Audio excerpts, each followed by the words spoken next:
There's this weird thing happening in Romans 6 where Paul is teaching about the wonders of grace and has to deal with these questions people are asking that direct us towards sin.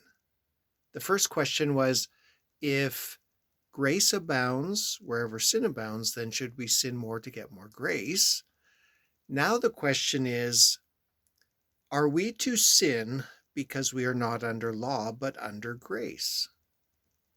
Something about being under grace is making some people ask these questions like, oh, does that mean we get to sin? Paul says in both cases, by no means. And if you stop there, you have enough of an answer.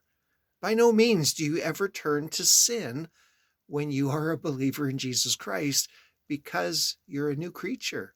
You are under the grace of God.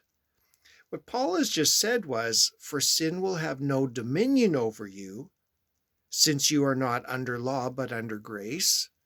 And then someone asks, well, does that mean we get to sin because we're not under the law? It doesn't make any sense that you would want to come under the dominion of sin and death just because you're not under the law. It just exposes the hearts of somebody in the church. So then Paul says, do you not know that if you present yourselves to anyone as obedient slaves, you are slaves of the one whom you obey, either of sin, which leads to death, or of obedience, which leads to righteousness? Again, Paul is saying there is no way you can mesh a life of sin and a life of righteousness in Jesus Christ. So walk in the obedience of faith.